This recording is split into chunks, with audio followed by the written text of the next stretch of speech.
This is MacroVoices, the free weekly financial podcast targeting professional finance, high net worth individuals, family offices, and other sophisticated investors.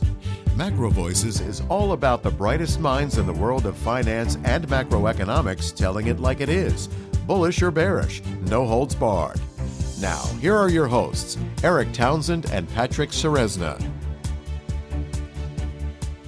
MacroVoices episode 461 was pre-recorded earlier this month for release on Tuesday, December 31st, 2024. I'm Eric Townsend. This is the second of our two pre-recorded year-end special episodes. By listener request, we're giving you long-form, double-length interviews this holiday weekend. The topic is advanced nuclear energy technologies and how they'll fit into the formative nuclear renaissance. And I'm Patrick Ceresna. Eric, what's on deck for our second year-end special episode? My guest once again will be Copenhagen Atomics founder Thomas Jam Pedersen. This week's topic will be a deep dive on nuclear fuels and fuel cycles, including the economics of thorium rather than uranium-fired nuclear power. And I think you're really going to love this episode, as we'll be covering material that almost nobody else is talking about. In the interest of full disclosure, I want to again mention that I'm an angel investor in Copenhagen Atomics, the company founded by this week's guest. Eric's long-form interview with Copenhagen Atomics founder Thomas Jam Pedersen is coming up next. Then Eric and I will be back for our post-game segment to discuss the investment opportunities in the sector.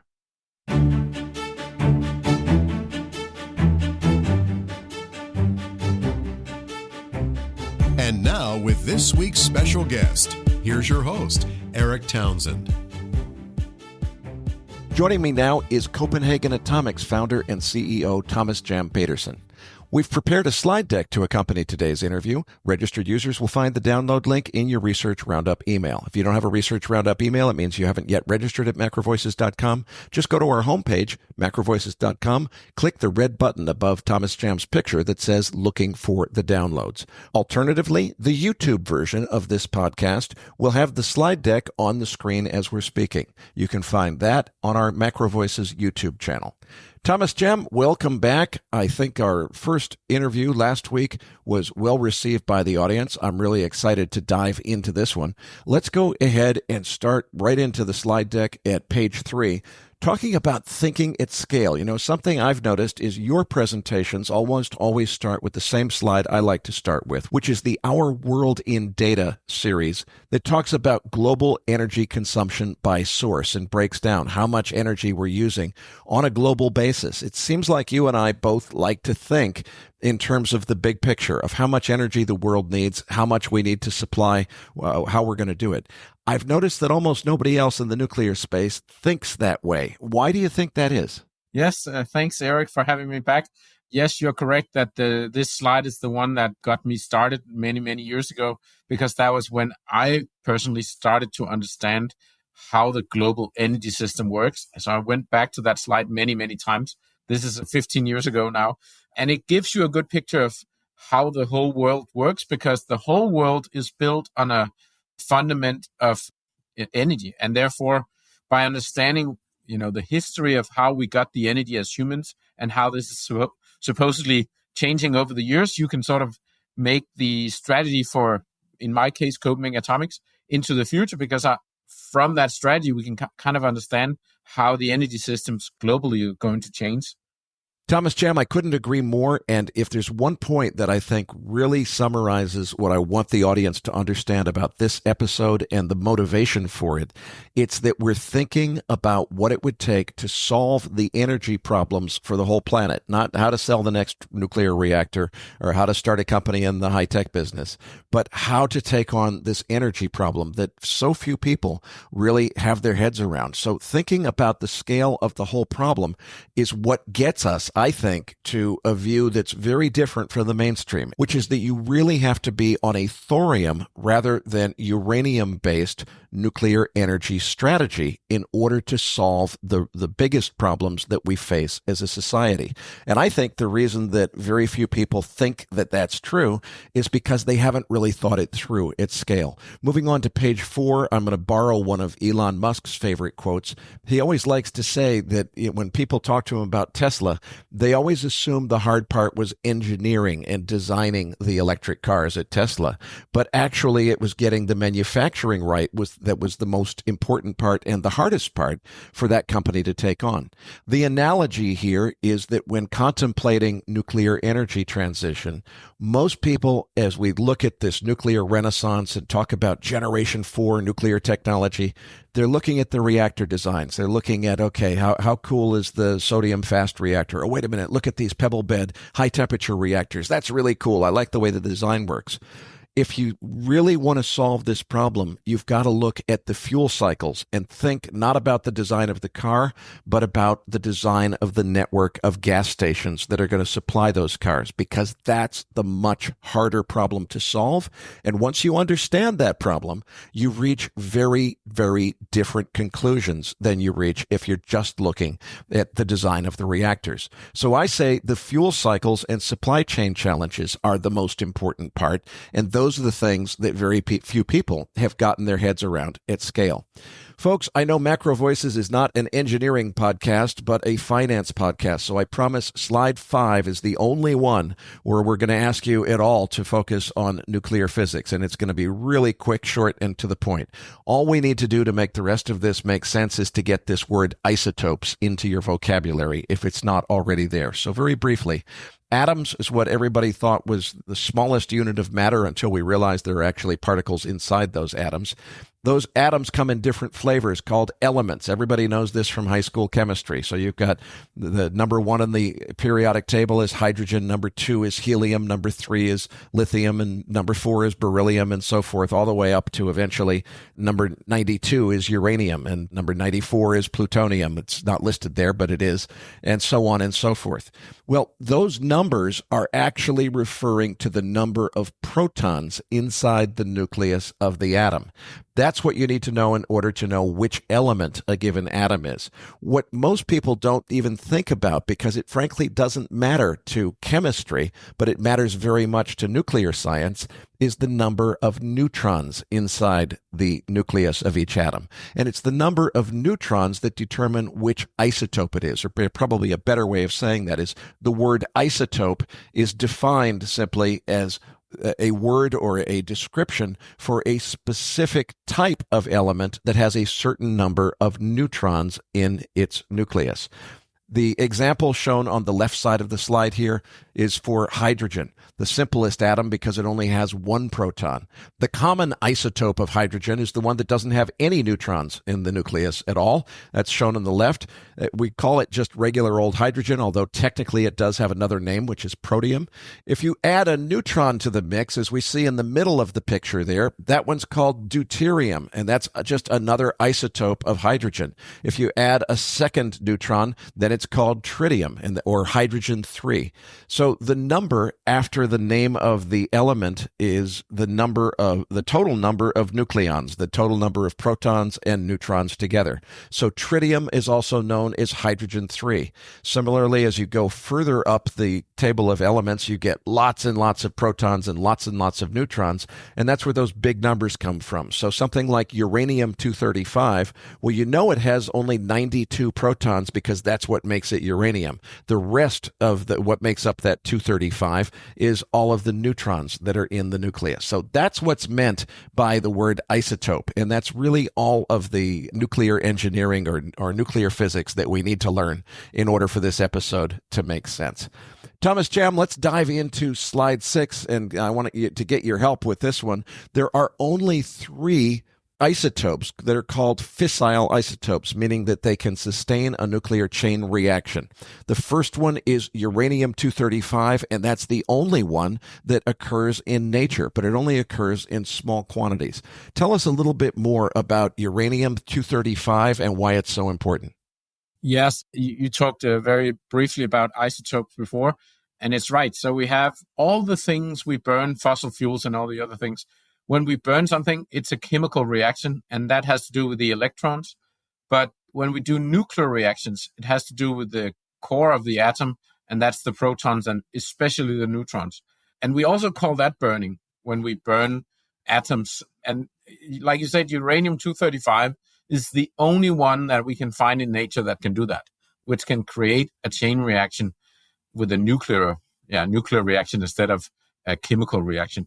And we should also mention, I think we didn't do that last time, that when you make nuclear fission, you generate more than 1 million times the amount of energy per kilogram than you do when you burn things. If you burn fossil fuels or even explosives or whatever you can burn, usually nuclear reactions, there's 1 million times more energy per kilogram. So of course, it's a much more powerful type of energy. And that's also why it's used for atomic bombs. But anyways, the only isotope that could do that from nature is uranium-235, and it's very rare or very scarce. The good story is that there are two other isotopes, plutonium-239 and uranium-233, which humans can make inside nuclear reactors. And they have pros and cons, of course. And they work in a similar way as uranium-235, but of course the price is different and some of the waste is slightly different and so on. So the thing that's frankly crazy to me is, despite this industry being 70 years old, we only use uranium-235 today, despite the fact that it's the rarest of these three isotopes that could be used as nuclear fuels. And we're basically using it up pointlessly when we could be making the other two isotopes. We make a little bit in a conventional nuclear reactor. A little bit of plutonium-239 gets made kind of almost as a side effect of the nuclear chain reaction. So plutonium-239 is the next fissile isotope. It's a man-made element. The only plutonium-239 that exists is that which human beings have produced by I love this word, transmutating. It sounds like it's directly out of Star Trek. You take the uranium-238, that's the 99.7% of natural uranium that is not fissile. It can't be used as fuel by itself. You run it through a nuclear reactor, you make it absorb some more neutrons, it turns into plutonium-239. That is fissile, and it can be used in order to run a nuclear reactor. Now, about 2 or 3% of the uranium-238 that goes into a nuclear reactor as fuel, and we discussed this last week, does get used, turned into plutonium and used as fuel. But all the way back in the 1940s, they figured out how to design nuclear reactors that would be much more efficient at converting more of that uranium-238 into fissile plutonium-239 so that we wouldn't have to use up all of the uranium-235, which is so scarce and which we only have a limited supply of. You'd think that if we figured out how to do that way back in the 1940s, and ironically, the very first nuclear reactor which demonstrated the generation of electricity was the experimental breeder reactor, one that was designed to do exactly this, to turn uranium-238 into plutonium-239 so that we could use the 99.7% of natural uranium that would otherwise go to waste. Yet, despite that it was demonstrated on December 20th of 1951 that was possible, we haven't been doing it that way. We've been doing it the much more wasteful way of just using uranium-235 almost exclusively. Now, there's a third fissile isotope, which frankly, I think Thomas Jam and I agree is the best of the bunch. It is the uranium-233, which is a different isotope of uranium. That one can only be made inside of a nuclear reactor, but it's not made from uranium. It's made from another heavy element called thorium-232. Thomas Jam, tell us a little bit more about why uranium-233 is so important, and why is it that if it is so important, we really don't use it and very few people even know about it? Yeah, that's correct. It was discovered all the way back in 1942 that thorium can go through the cycle and generate uranium-233. It's the best fissile isotope. So we have these three fissile isotopes, but of those three, it's the best one in thermal spectrum. Thermal spectrum means slow neutrons, and that means that if you slow down the neutrons, then you get the best neutron economy with this last uranium-233. And that's really, really important because this means that now you can build what is called a breeder reactor in thermal spectrum. And that means you can build the reactor smaller. You need less amount of fuel to get the reactor started, and therefore it's more economic. Both you need less fuel to get it started, but also the thorium is much, much less expensive than uranium for various reasons. So if you build a breeder reactor in thermal spectrum, you can get the energy price really far down compared to any uranium-based reactor. And when I say uranium, I mean uranium-235.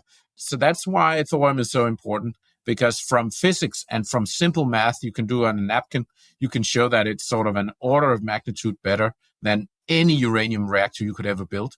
And that's, of course, why we should be looking at it.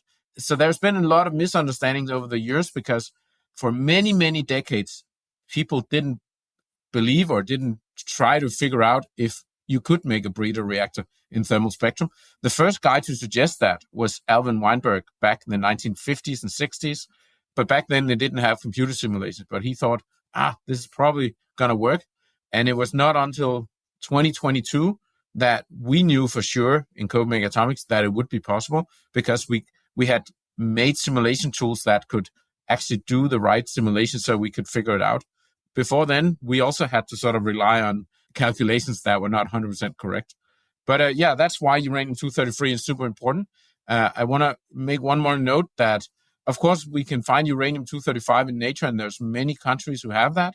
So that's the easy place to start for all countries. Then there are some countries who have separated out plutonium-239. And the problem with plutonium is that it's also used for most nuclear bombs. So it has a lot of bad reputation. And then uranium-233, there's a little bit of a stockpile of that in the USA, and maybe a little bit of a stockpile in Russia. We don't really know about the Russian stockpile, but in the US, the crazy people in Oak Ridge are trying to downblend it. It's really, really valuable stuff, like way more valuable than diamonds. And then they're trying to destroy it. It's really a horror story, but that's because they don't really understand it. And I don't blame them too much, because most of the nuclear engineers that have been educated in the last 5 decades, they didn't really hear about thorium and uranium-235 during their education. It has been sort of suppressed. And I think it's because there were some people back in the 70s who tried to put some of this thorium and uranium-233 in regular light water reactors. And if you do that, it doesn't create any better fuel economy than good old uranium-235. So it actually doesn't work in the existing fleet of reactors we have around the world. You need a new type of reactor to make thorium and uranium-233 work in this way, where it's like order of magnitude better. But we will get to that in some of the next slides. Now, uranium-233 does actually have some bad histories, a failure in its history that very few people understand, and it's very important to understand. That failure is that uranium-233 was considered by the Manhattan Project for building the bomb with. And what they concluded was that uranium-233, although, as Thomas Jam just said, is the best isotope for making nuclear energy with, it's the worst of these isotopes for trying to make a bomb with. And what they concluded is, although it might be technically possible to make a bomb from uranium-233, it would be so much more difficult that it really wasn't worth it. So they abandoned U-233 from the Manhattan Project for bomb making. Now, when you stop and think about it, that's not a bug. It's a huge feature. It means that if we were working with uranium-233 as the basis of our nuclear energy programs, well, you'd be working with an isotope which, although technically it might be possible to make a bomb from it, it's much more difficult to make a bomb from uranium-233 than it is from plutonium or uranium-235. That's a really good thing in terms of mitigating nuclear weapons risks, but I've actually heard nuclear engineers say, the uranium-233, no, they ruled that out on the Manhattan Project. It's no good. It's not worth using. Well, it's no good for making bombs. That doesn't mean it's no good for making nuclear energy. Let's move on to page 7. Thomas Jam, explain where we said, you get this stuff out of a nuclear reactor. Talk in a little more detail about how that happens. What do you do with thorium in order to turn it into uranium-233? Page 7. This page 7 explains how you convert thorium inside a nuclear reactor to this uranium-233 fuel. And it basically happens if you have slow neutrons, so neutrons that have been slowed down with something called a moderator. A moderator can either be water or beryllium or graphite or some material that is great at slowing down neutrons. So if you have a slow neutron, natural thorium-232 can capture that neutron, and then it automatically converts into thorium-233. And then that also decays. So there's a radioactive decay from thorium-233 to protactinium-233. Protactinium-233 is also an element that doesn't exist in nature, but you can create that in a nuclear reactor. And then that protactinium-233 then takes an average of 30 days as half-life. So after 30 days, it will convert into uranium-233. And this is then the brilliant fuel or the great fuel for nuclear reactors. So it's sort of automatically created inside the stomach or of the nuclear reactor, but it's not a quick process because it has this half-life of 30 days. So it takes some time to be generated, and then slowly you generate more and more fuel. And the picture we have here in slide 7 is called a fuel cycle when it's converted from thorium to uranium. And like I said before, this is the most efficient fuel cycle in thermal spectrum. And why thermal spectrum is important is that you need less fuel per gigawatt of energy you create to get that whole reactor started. So the upfront cost of buying the fuel is less per kilowatt hour or megawatt hour of energy you generate. So that's why it's important. And, of course, there is no enrichment required on thorium in order to produce the uranium-233. So all of the conversion and enrichment bottlenecks, for those of you who heard my interview with Justin Hune back on December 5th, we talked about what Justin and I think is going to be a coming bottleneck in the global uranium market when there's not enough conversion and enrichment facilities. Well, thorium doesn't need any of those enrichment facilities, and that is a major differentiator by itself. Let's do what we promised at the beginning of this podcast now and think about the really big picture. Moving on to page 8. This pie chart shows all of the nuclear fuel that is available to supply humanity for the rest of forever, because we're moving from the age of oil into the age of nuclear. I think the age of nuclear is going to power humanity almost indefinitely. But look at what we're doing. Now, if you're viewing this on a mobile device, you might not even see that there's actually 3 colored slices to this pie chart. The green one in the top, which is 24.82%, that's uranium-238, the common form of uranium, which is most natural uranium mined out of the ground. The 75% of nuclear fuels that are available to humanity are thorium. That's the amber-colored gigantic wedge. There's an itsy-bitsy, you can barely see it, dark blue wedge, which is fissile uranium-235. That's 0.18%.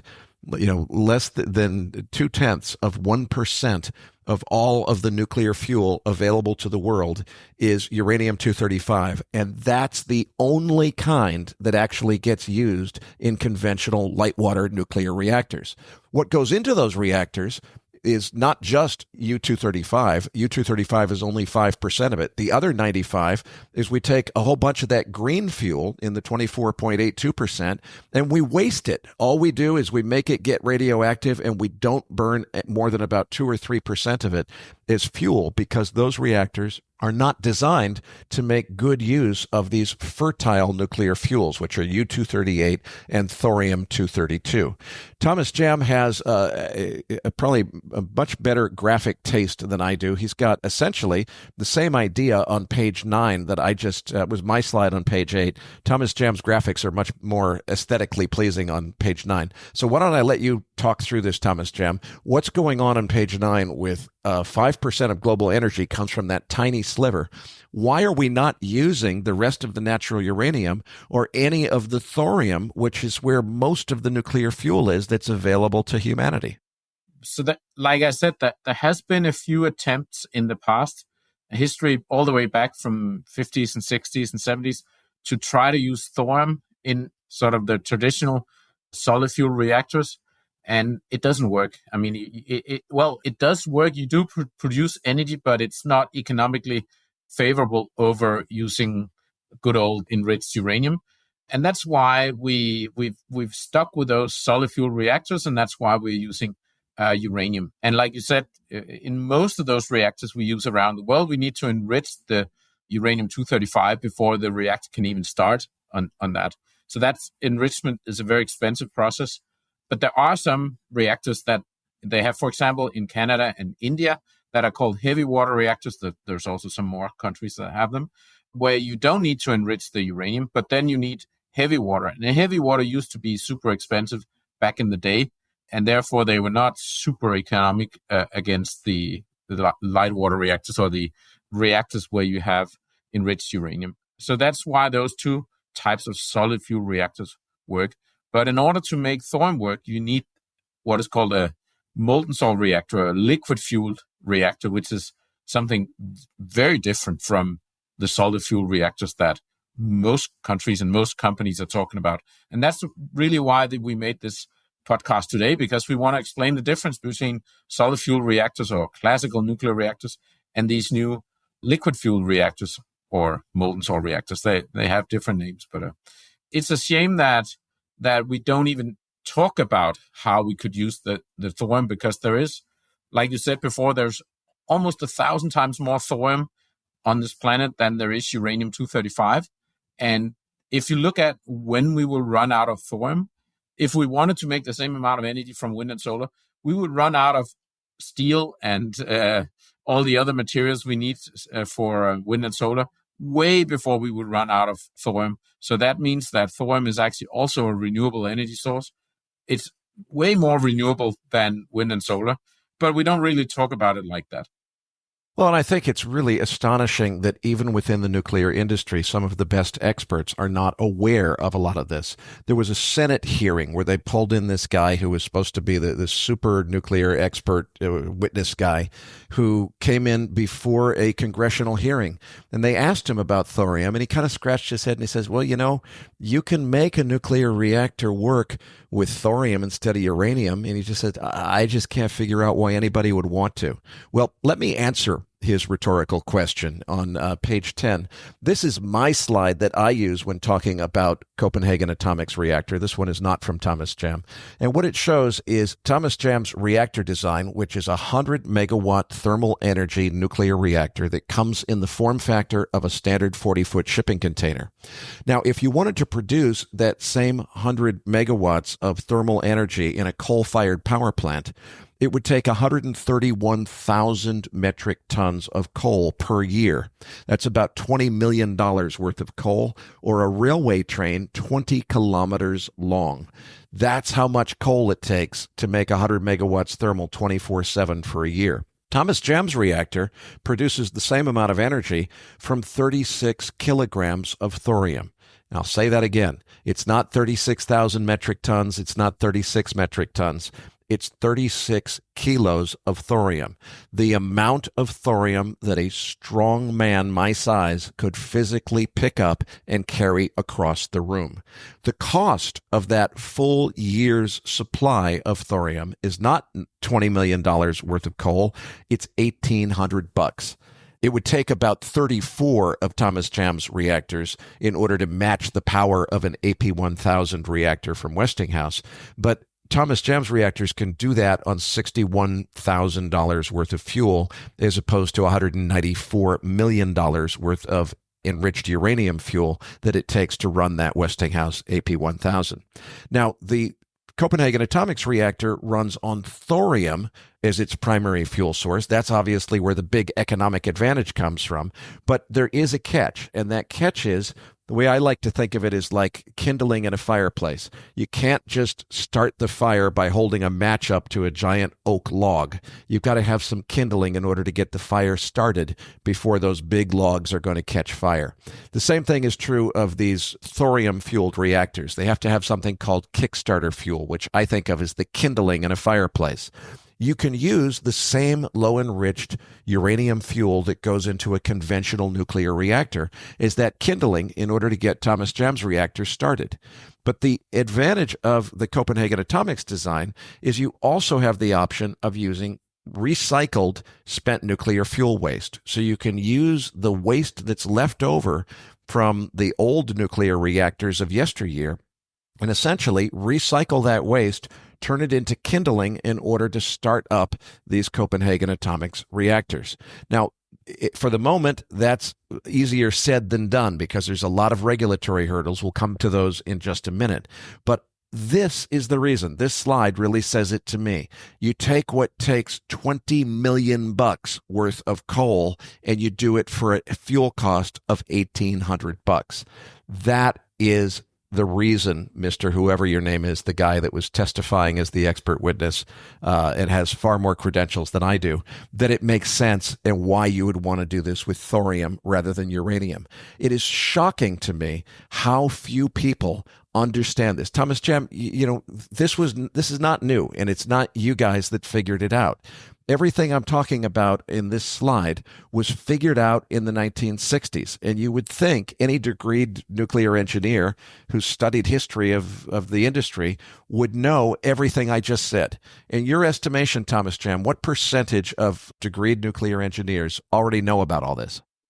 It started back sort of around 2010 that the engineering schools around the globe started to see a lot of young people applying for nuclear engineering.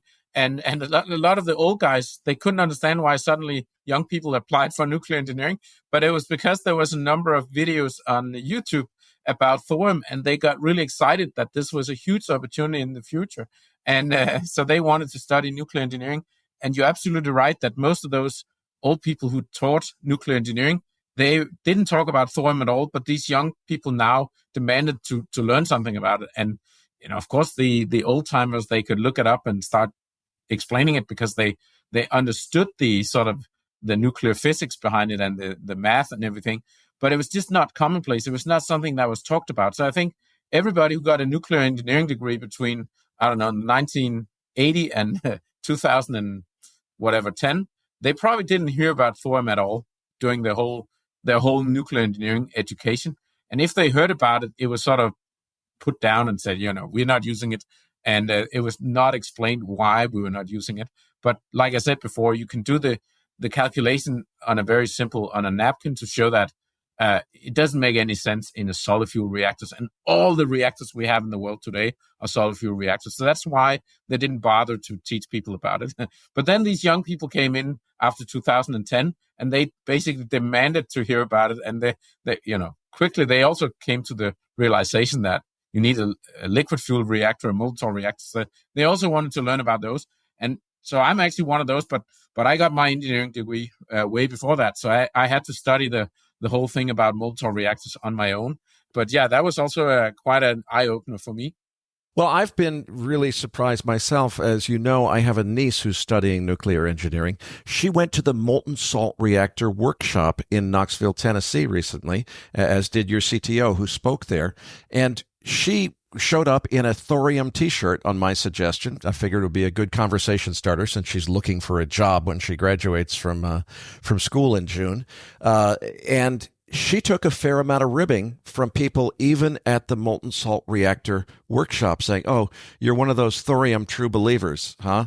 Well, look, if you're not a thorium true believer yet, let's move on to page 11 and talk about what it costs to run this planet in terms of fuel cost. The answer on fossil fuels is $6.25 trillion per year. That's the size of the global fossil fuel markets, coal, oil, and natural gas aggregated. $6.25 trillion is the annual size of that market. If you wanted to run the entire global economy on nuclear using solid fuel nuclear, uranium-fired nuclear, you could get that fuel cost down to about $2.3 trillion or almost a 63% savings. If you ran it on thorium, you could run the entire global economy for $312 million a year worth of thorium. Now, that's not counting the Kickstarter fuel. It's not counting the kindling to start the fire in the fireplace. And ironically, it ends up that the kindling costs way more than the actual cordwood in the fireplace costs. So if you have to pay for low-enriched uranium to use as your Kickstarter fuel, well, then it's $144 billion instead of $312 million. But once we get enough of these thorium reactors running that we don't need any more kindling to start the fires, you can run the entire global economy on $312 million a year. That's the cost of a sports team, as opposed to $6.25 trillion a year.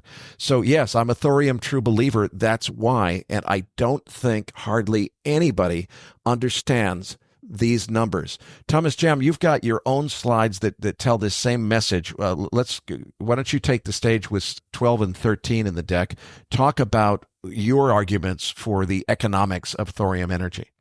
Yes, so slide 12 is basically to give people this perspective of what is the difference between a thorium breeder reactor cycle and all the regular solid fuel reactors. And you see that there's these two dots. There's the thorium dot up in the upper left-hand corner, and then there's the big uranium dot down in the lower right-hand corner. And the size of those dots give you some idea of how long it usually takes to build those type of reactors. So not only is thorium a lot cheaper, it's also a lot faster to build thorium reactors, at least the ones that Copenhagen Atomics are proposing to build. So that's why the economics of getting all energy in the whole world from thorium would be, orders of magnitude better. But of course, I should say that here we only look at the fuel cost. This slide doesn't talk about the cost of the reactor that you need, or it doesn't talk about the Kickstarter fuel. It only talks about the fuel cost. And there's a number of different solid fuel reactors. We have to admit that. And here we just take sort of the average. You can see in the lower left-hand corner, it says 60 gigawatt day per ton of uranium. And that's some of the most average reactors. They can generate 60 gigawatt days of energy per ton of uranium. And if you want to calculate that into gigawatt hours of energy per kilogram, that's what is on the y-axis. So that's the 1.44 gigawatt hour of energy per kilogram that you can get out of solid fuel reactors using uranium. And of course, there are different reactor designs, and we talked last time about advanced reactor designs. Actually, even though they are called advanced reactor designs, some of them have a worse fuel economy, and some have a slightly better fuel economy. But if you look at that big green uranium dot, it would move a little bit to the right or a little bit to the left. It wouldn't move very far up and down, maybe a little bit up and down, but not very far. So depending on all the other solid fuel reactor designs in the whole world, you can move that uranium dot sort of a little bit around, but not very much. But there's no way in hell or anything anywhere else that you can get the green dot for solid fuel reactors to move anywhere near the thorium dot up there in the right-hand corner. And that's simply because thorium is very plentiful, and we already mine for other materials where we get lots of thorium out of the ground. So the cost of thorium will never become very high. And right now, Copenhagen Atomics is the biggest customer in the world for thorium, and we've already bought thorium for several different sources. And the current price is right around $50 per kilogram. So we expect that price actually over the years to come down.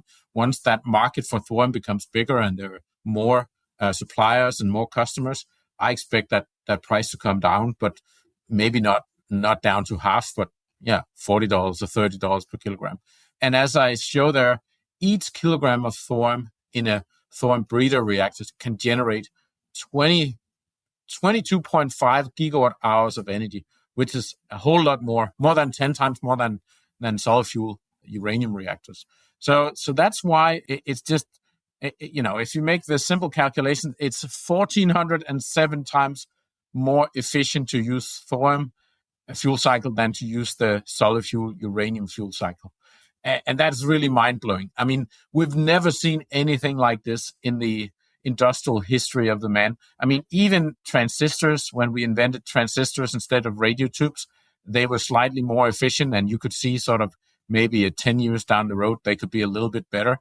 But of course, the transistor have this Gordon Moore rule where it doubles every 18 months, which is great. And that's why we've gotten to having mobile phones in our pockets with billions of transistors. But still, it was a slow growth. But with nuclear energy and thorium, we can get this 1,400 times better fuel economy right away, as soon as we change those new reactors. Thomas Jam, that's covering, as you said, just the fuel cost. But what about the CapEx? Let's move on to page 13. Yes, correct. So we compare the most common baseload types of nuclear plants. So, of course, we started with coal, which is the most common electricity generation baseload plants are coal plants.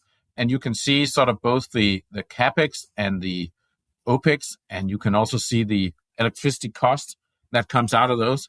And of course, depending a little bit on the generation and where in the world you built them, coal-fired power plants usually have an electricity price between $30 and $60 per megawatt hour. You can see that they have sort of the fuel cost, the raw fuel cost when you buy the coal and it arrives on train carts. It costs roughly $400 million per year to power a 1 gigawatt coal-fired power plant. And I say up there in the subtitle that it's a 1 gigawatt electrical power plant in Europe or USA, because actually in places like India, you can even get it even cheaper, also in China. So to operate one of those plants, the operational cost, the maintenance, and the people who run it, it's like roughly $50 million per year. Of course, that also depends on what country and how old the plant is. And then you see down there in the orange colors down at the bottom, you can sort of see a depiction of how long it takes to build one of these plants. And that's, it also depends, but on average, it's 2 years to build a plant like that, to get it approved and build it and everything until it's up and running. And it costs roughly $2 billion in the Western world to build a coal-fired power plant. But of course, in the Western world, we don't want to build any more of those, even though they're actually still very economic. And we also saw that even though Germany tried to get rid of fossil fuels, now they get most of the energy from coal. So they had to go back to using coal again because they couldn't get the gas from Russia. Anyway, so the next one is the gas-fired power plants. Gas is slightly more expensive on average. It's like between $60 to $100 per megawatt hour. Of course, that also depends on where you're located and if you can get gas from Russia, or if you are in Texas, also the gas price is not that high. But it depends a lot on your location and around the world. But sort of on average, we put here that it costs $600 million to buy the gas. And then the operational cost of those type of reactors are similar to coal-fired power plant. But gas-fired power plants normally doesn't last for 50 years like a coal-fired power plant or a nuclear power plant. So in these 50 million of operational costs, it's also the restoration or refurbishing of the plant, a gas-fired power plant, to make it last for many years so that it's comparable. And finally, you can see down at the bottom that you can build gas-fired power plant really quickly in less than a year, and they're not very expensive upfront. CapEx cost only $1 billion or maybe even less. And then we come to the classical nuclear reactors, and they are crazy expensive if you look at the orange, and they take many years to build. So, of course, we've had the different examples. So down in Abu Dhabi, they were able to build these light water reactors in only 4 years. But for example, in Europe, we built the Olkiluoto 3 plant in Finland that took 18 years. There's the Hinkley Point C that are currently being built. I think now the best estimate is 15 years. We also saw the Vogtle plants in Georgia and the US also took something like 15 years. I actually don't know exactly how long they took, but it was more than 10 years. So you can see that in the Western world, it usually takes more than 10 years to build nuclear power plants of the classical type, and they cost a lot of money. I just put 10 billion here, but some of them actually cost more than that per gigawatt. So they are crazy expensive compared to coal and gas. And then we've depicted with these orange colors that there are some people, especially the type of people who talk about small modular reactors, they believe that they can get the cost down and also the time it takes to build these type of reactors. That's basically the small modular reactors. Like we said last time, it's a small misunderstood reactors because it's basically just a classical reactor, but then they try to make it smaller and make it faster. But they haven't really shown yet that they can make it faster or cheaper. So this orange part down there is still uncertain what it's going to cost and what it's going to take. But if we look at the fuel cost and the operational cost, the fuel cost is, of course, much lower than for coal and gas because nuclear fuel is cheaper than coal and gas. But then the operational cost is more expensive. But all in all, if you run a nuclear power plant for 60 years or more, then you can get the electricity price down to the roughly the same level as gas-fired power plants. And of course, nuclear energy, it doesn't release very much CO2. So compared to gas, it's more a clean energy source. And then in the fourth column, we compare to Thorium breeder reactors from Copenhagen Atomics. And it has all the things you want. It has a quick deployment time down in the orange. It's cheap to build. It's fast to deploy. and then the operational cost is roughly the same as for gas and coal. But then the fuel cost, like we talked about in the previous slide, is almost nothing. And the reason why we put here a range between $50,000 to $300,000 is because some of the very first reactors is not going to be as great at breeding new fuel as they will eventually be. So in the very beginning, the first 5 or 7 years or something, it will be slightly more expensive in fuel cost. And then we will get down below the $50,000 per year. So it's only in the beginning that they're slightly more expensive, but it doesn't really matter in the bigger picture. It's a much better solution for rolling out large amount of clean energy for the whole world. And of course, Copenhagen Atomics has invented and patented a special reactor core called the onion core. We will get back to that later. And that's part of the reason why we can do this. But of course, other companies could also make thorium breeder reactors with a different type of reactor or even buy a license to the patent we have. So it's not that just one company could do this. There's, of course, lots of companies who is eventually going to do thorium breeder reactors. Thomas Jam, excellent job describing page 13. I'm going to play devil's advocate and say if there was somebody here from Oklo or from one of the other companies that's working on advanced nuclear, they might say, wait a minute, you're talking your own book because you're comparing coal gas classic nuclear and to your thorium breeder reactor. But what about the other advanced nuclear technologies that we talked about last week, like fast sodium reactors? Those are also a lot more efficient than classic nuclear. What I'm going to say in reaction to that is you've got to go back to where we started this podcast, which is thinking about the big picture in the fuel cycle, moving on to page 14. Those fast sodium reactors are really cool. They run on HALEU fuel instead of the regular 5% low-enriched uranium. Well, guess what? HALEU fuel costs upwards of $25,000 per kilo. The advantage of something like a sodium fast reactor is it's going to use more of the U-238. So it's, first of all, it's got more of the blue U-235 to burn. It's going to take the U-238, which is the fertile material that's not fissile when it starts. It's going to breed it into plutonium, and it's going to make much better use of it. So these other advanced reactors do some really cool things too. But when you stop and think about, well, wait a minute, what if you were to not just build a few of those Oklo reactors? What if you were going to build enough of them to replace all the energy we get from fossil fuels? How much HALEU, that's the very high assay, low enriched uranium, almost 20% enriched, would it take to fuel all those reactors? And what would it take in terms of enrichment facilities that we don't have today in order to make all of that HALEU fuel? When you start to do that kind of analysis, you realize that the HALEU-fueled fast spectrum advanced reactor technologies, they're really impressive when you look at the sports car, the design of the reactor. When you look at the design of the network of gas stations we would need to fuel those reactors with, it's a very different conclusion. And that's the point that I'm trying to make on page 14 there. The other thing that I think is really important, moving on to page 15, is the public is sick of nuclear meltdowns, fuel rod meltdowns. We've got to have reactor designs which are completely impervious to fuel rod meltdowns. Now, a lot of nuclear experts would say, well, wait a minute, with Generation 3 plus advanced nuclear reactors like the Westinghouse AP1000, those fuel rod meltdowns are not nearly as big of a risk as they were 30 or 40 years ago. Yeah, well, guess what? They're still possible, and the public is emotional, and they're freaked out about it. We need meltdown-proof nuclear fuels that can't possibly melt down. The two big contenders are TRISO fuels. Those are the ones used in the pebble bed reactors we talked about last week in the first episode of this podcast. And the other one is the fluoride and chloride fuels that are used in molten salt reactors. Thomas Jam, tell us about both of those in terms of how they work and what they do in order to prevent nuclear meltdowns. So it's correct that you say that the public is afraid of nuclear meltdowns, but that's sort of a little bit odd because nobody has ever died from that. There's a guy called Brett Kugelmass who says, he even put out a bet, and I think it was like $10,000 or something like that, is if anybody could show him how anybody could ever die from a meltdown. And it's true that meltdown is not dangerous. It's very expensive to clean up afterwards for the company where it happens.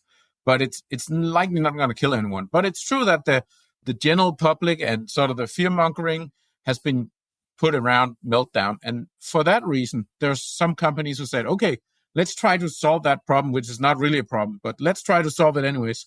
And then they came up with a different type of fuel called triso fuel or pebble beds. It is true that they're less likely to melt down, and maybe there's a smaller risk of proliferation, so it can also be used at military bases in the middle of a war zone.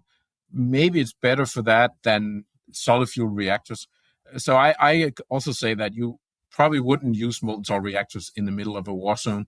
But apart from that, I don't see the big benefit of triso fuel. I know some people try to give it a big deal, but I think when you compare that to molten salt reactors or liquid fuels, which is listed at the bottom, you get a lot of benefits. And the triso fuel is super expensive. Both the enrichment is, of course, expensive, but also production of those pebbles are expensive. Of course, if we make like a gazillion of those or a billion of those pebbles, maybe we can get the price down of the pebble production, but the enrichment is still going to be very expensive. So that's why I think liquid fuels are still much better. And I list some of the reasons down there because you can remove fission products. That's super important because that gives you superior fuel economy. And then also that you can refuel the reactor online. You don't have to stop the reactor. That's also very important. Of course, some of the people who make pebble beds, they will also say you can refuel online, but it's a different type of refueling. You cannot change the fuel composition really in the same way you can with liquid fuel reactors or molten salt reactors. And certainly you cannot make a breeder reactor, neither in fast spectrum or thermal spectrum with these pebbles, but you can do that with a molten salt reactor. You can actually even do that with a fast chloride fueled molten salt reactor. You can also make breeder reactors, but I would contest that the fuel economy or the price of the energy would not be able to compete with the fluoride thermal breeder reactors. And then it's much easier to reuse your materials like lithium-7 or beryllium if you have a liquid fuel reactor. So those were some of the benefits, but I think we need to move on to the next slide. Thomas Jam, you're exactly right. So let's move on to page 16, where we get into spent nuclear fuel waste reprocessing. This slide came from last week's podcast. I'm going to skip most of the details and focus on the yellow highlights at that spent nuclear fuel waste. And again, it's not green slime. It's not purple slime with big bubbles coming out of it. It's these big metal fuel assemblies that look like the picture on the right side of the slide there. They're radioactive. They get stored in dry casks, which are big vertical cylindrical tubes. We'll show you a picture of those in just a minute. What's inside of them is some uranium that never got used, perfectly good uranium that never got used, some fission byproducts. I'll explain in just a second what that means. And then just 1% of it is the nasty stuff, the plutonium that causes all of the weapons proliferation risks and which also makes it you stay radioactive for as much as 100,000 years and causes all of the headaches associated with storage. Wouldn't it be great if we could figure out a way to recycle that spent nuclear fuel waste and get that 1% of nasty stuff separated from the 99% of good stuff that could probably be reused in order to make fuel for other nuclear reactors?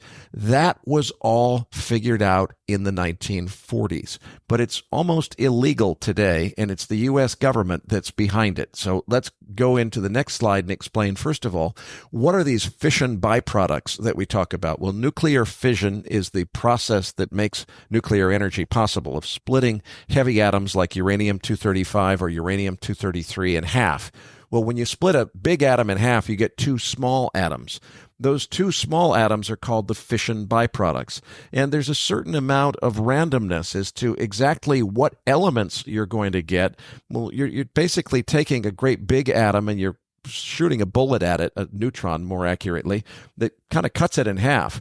Well, exactly how big is each half? Well, that's going to determine which atoms you get or which elements you get. There could be quite a few different possibilities, and some of them will have a really detrimental effect because they absorb the neutrons that you need in order to keep that chain reaction going. So you want to be able to get rid of those fission byproducts if you can.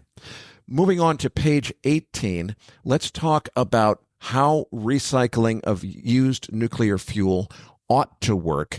Then after we've covered how it should work, I'll explain why the U.S. government doesn't allow that to happen. Thomas Jam, this is one of your slides. Why don't you talk through of the spent fuel waste? 95% of it is perfectly good natural uranium that could and should be recycled. What's the other 5%? Yeah, the 5% that is green on this circle in the middle is all the radioactive parts. It's the fission products and it's the transuranics, and we have a scale-up version on the upper right-hand corner. And most of it is fission products. And potentially in the future, we could mine those fission products. But right now, it's most sensible to just store them for 300 years. And most of those, like you said, they already been stored for the first 50 years. And in those 50 years, they lost most of the radioactivity. So they're already not that radioactive. But we should separate those out and store them for the remaining 250 years, or up to 300 years. And after that, there's so little radioactivity left that you can put them back into nature or recycle them and use them in industries. Then the orange part is the 1%. That's transuranics. And transuranics means all the isotopes that are higher numbers than uranium. In the periodic table, uranium is the element in nature with the highest number. We humans can make other elements with even higher numbers, but they are not found in nature, any of them. And they are called transuranics. And most of that 1% is actually plutonium. So, like 90% of that 1%, or 9 out of 10 atoms is plutonium. And we can use that as the Kickstarter fuel in our reactors. And by using it as Kickstarter fuel, we convert that transuranics, all of those transuranics, into fission products, which only needs to be stored for 300 years. So it's a way to get rid of that long-lived nuclear waste. It's not really waste, but the 1% is what's causing us to have to store traditional nuclear spent fuel in deep geological storage. But we don't need that if we burn that away as Kickstarter fuel in one of the thorium reactors. So I just want to reiterate for our listeners, everything you see on this slide here is not some brand new 2020s technology. This was all figured out 50 years ago. We're not allowed to do most of this today because of policy, and I'll explain that in just a minute. But recycling or reprocessing spent nuclear fuel waste is something France has been doing for decades with great success. You end up with 4% of that spent nuclear fuel waste is fission byproducts that only have to be stored for a few hundred years. It's not that big of a deal. Some of those fission byproducts are actually valuable medical isotopes that once we figure out how to separate them out, you could sell them and make a profit at them. It's only that 1% that's the so-called bad stuff. But is it really bad stuff? There are some good purposes that it could be put to, and I'll say a good purpose and a really good purpose. Moving on to page 19, what it's used for today when they recycle it in France is to make something called MOX fuel, or mixed oxide fuel. That's where they blend the plutonium that comes out of the reprocessing process with uranium in order to create essentially a high-test kind of reactor fuel that contains both uranium and reprocessed plutonium that can be burned in a nuclear reactor in order to make more energy. Not a bad idea, but it's not really an extraordinarily amazing idea either.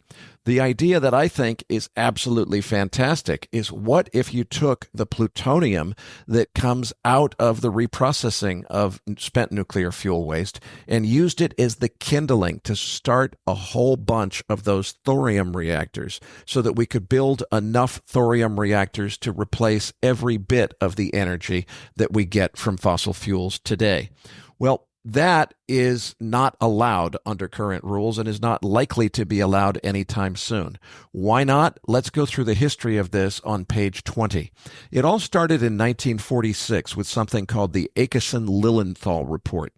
That was actually some very good writing. What they said back in 1946 is, look, reprocessing of spent nuclear fuel waste is obviously a really good idea. It's something that we should do. But if you think about where the risks are, if rogue countries were trying to secretly start nuclear weapons programs, it would be in the enrichment of uranium in order to make reactor fuel, that they could secretly keep on enriching it and get it all the way up to weapons grade. And it would also be potentially in the reprocessing of spent nuclear fuel waste, where you have access to plutonium coming out of reactors. Maybe somebody would figure out a way to put that to use to make a bomb, and we don't want to see that happen. Now, it turns out they weren't really understanding that problem as well as they thought they did. I'll come back to that in just a minute.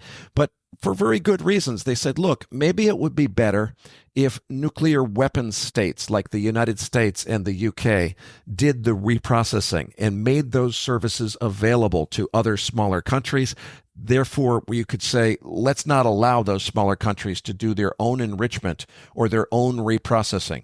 Big countries like the US and the UK ought to offer those reprocessing services to the rest of the world, and that would allow us to control things, just to prevent smaller countries from maybe secretly developing a weapons program under everybody's noses without them noticing it. This was back in 1946 when very little was known about this. That report was where this idea of putting restrictions on reprocessing and enrichment first came from. It then morphed through several other reports, eventually found its way into the Nuclear Non-Proliferation Treaty. Now, the Nuclear Non-Proliferation Treaty, among other things, says that non-weapons states can't do any enrichment or reprocessing of their spent nuclear fuel waste. The only reason that France is the one country that's been incredibly successful with reprocessing its spent nuclear fuel waste is that Charles de Gaulle famously refused to sign the Nuclear Non-Proliferation Treaty back in 1968 when it was first proposed. Now, France eventually signed the NPT, but not until 1992, after France had established itself as a nuclear weapons state, thus exempting itself from those reprocessing restrictions. Today, the U.S. government uses something called Section 123 of the Atomic Energy Act of 1954. Now, back in 1954, when Section 123 was first enacted, it made sense. The U.S. government was really the only one on Earth that had figured out all this nuclear stuff. They wanted to share it responsibly with the rest of the world for the sake of civilian nuclear energy, but they didn't want anybody to be getting their hands on nuclear bombs. So they said, look, we're going to make a deal with other countries. If you want any cooperation at all from the United States on nuclear anything, you have to sign a treaty called a Section 123 agreement or a 123 agreement that says you promise not to do any enrichment or reprocessing of spent nuclear fuel waste unless the United States gives you permission to do so. Now, all of these rules actually made sense when they were adopted because the idea was that the United States would do reprocessing and would make those services available to anyone who needed it. So the 1940s and 1950s nuclear scientists and engineers didn't screw anything up. It took 1970s American politicians to really F things up, and boy, did they ever. What we've gotten to is a situation now where reprocessing is completely disallowed by the United States government, both inside the United States and outside. They say, we're not going to do any reprocessing of spent fuel waste, even though France has been doing it successfully for decades. We're not going to do it in the good old US of A, and we're going to use the leverage we have from all these Section 123 agreements to forbid any other country from reprocessing their spent nuclear fuel waste. So we're not doing any of this reprocessing, and we're not getting that plutonium that could be serving as the kindling for Thomas Jam's reactors and for any other company's molten salt thorium reactors that we desperately need in order to solve energy transition. Meanwhile, it's not 1954 anymore. It's not like the United States is the only country that understands nuclear engineering. So these rules don't make any sense. And I'm going to say my strongest ask of our audience for this whole podcast is if anyone listening has the ear of Vivek Ramaswamy or Elon Musk, please ask them to put Section 123 at the very top of their hit list for the new DOGE department to get rid of a regulation that just doesn't make sense anymore. This is the reason that we don't have reprocessing of spent nuclear fuel waste. So we have to ask the question, moving on to the right column of page 20, why is it that they're so worried about this? Well, what they're afraid of is bad guys, terrorists, or rogue nations getting their hands on the plutonium that's coming out of that waste and making a bomb from it. What they don't understand is that argument just doesn't make sense. The next couple of pages are going to explain why. I like to use this analogy on page 21. I call it the elevator risk analogy. Suppose, and I'm recording this podcast from my home office on a high floor of a high-rise residential building. Now, if somebody wanted to kill me, it is possible that they could hijack one of Elon's rocket ships, and then a bunch of commandos could parajump from space using GPS navigation and wingsuits, breaking Felix Baumgartner's parachute altitude jumping record of jumping from space. They could somehow re-enter the atmosphere at supersonic speed, navigate to my building using GPS, land on the roof, rappel down the sides of the building, break through the windows, and shoot me with assault weapons. But you know what? Considering that there's no security in this building, it's a whole lot more likely that they would just walk through the lobby and take the elevator up to my floor.